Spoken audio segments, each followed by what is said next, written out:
Awareness of global issues is extremely important for students, as they must have a significant understanding of the world's economy, politics, and social structures. We walked around campus and asked several students what they thought was the biggest news of the week. Here are their answers. A release of the new iPhone 6. The Apple Watch, even though many people don't like it yet, I know more than half of people who don't like it will buy the Apple Watch. The biggest thing on the news right now is the ongoing turmoil that's been happening around the Middle East, especially the relationship between Israel and Palestine. Gaza, Israel, and I've been there before, and it's such a beautiful place. And to hear that like war and all this killings going on over there, it's awful, and it kind of rips at me inside. So I hope it stops soon. I guess the last one, when it comes to the United States, I guess that Ray Rice, I suppose his name, who On the camera it was cut. He knocked out his wife in the elevator. Now he is going to get kicked out of the NFL. Controversy saying is he going to stay in or not. So we'll see what's up right now. I believe that the way the NFL managed it was really bad. I'm a huge fan of the NFL, but compared to how the NBA managed the whole Donald Sterling scandal, I mean, I guess it was really bad. It showed really bad character from the commissioner. I feel they took it a little bit too far. Even his wife was like kind of siding with him. So If Michael Vick was in prison for killing dogs, I mean, hitting another human being should be right up there with that, I guess. Everybody's talking about politics. I keep it simple with sports.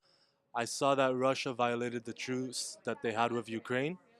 everybody wonders whether the truce between the rebels and the Ukrainian government will last. I think it's important because it shows diplomatic instability between two countries that, after so much conflict, had finally found a resolution, and now it's proven to be meaningless. The ISIS situation. The ISIS. ISIS crisis in Iraq. It's affecting my country, Morocco, these days a lot. ISIS had broke into the Iraqi central bank and had stolen $497 million. And that was a very big blow to the Iraqi government because it used a lot of that money to fund its government organizations. And everybody expects the United States and NATO to respond in some way. Since the threat is on the Saudi border, the Saudi king had donated $500 million to encounter these terrorist organization groups, which I think is a very positive thing since Iraq and Saudi had a bad history and now they are working towards countering terrorism. Hopefully soon we'll wipe those terrorists out. You don't know much about politics, man. I'm sorry. I get my news from the New York Times because I'm a New Yorker. So usually I go to CNN and I see world news. Most of the news that I get, I use applications like NFL.com, ESPN when it's sports related, Twitter. I follow a lot of newspapers, and then if I want to delve it more into it, I go on the internet and look it up. Worldnews.com or BBC or CNN. Media and word of mouth, everyone is talking about it. I get it from Fox. I don't do no Fox. I do ESPN.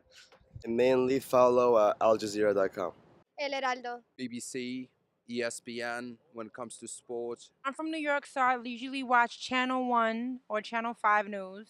Mostly internet, actually, not even TV. Like the last time I watched TV was when I was in the 8th grade. So there's a lot of credible resources which I can get my info from, but not a specific one. I get most of my news from Al Jazeera International. I think it's a very unbiased paper. I also read a Brazilian paper called O Globo. I got that news from my Facebook newsfeed and the news. From CNN and not a lot from Fox, but I like to watch it to entertain myself. Students who engage themselves in global affairs become even more valuable as citizens. Their media literacy will increase and they will have a better understanding of the world around them. It is crucial to raise awareness of the importance of keeping up with news to upbring a well-informed society.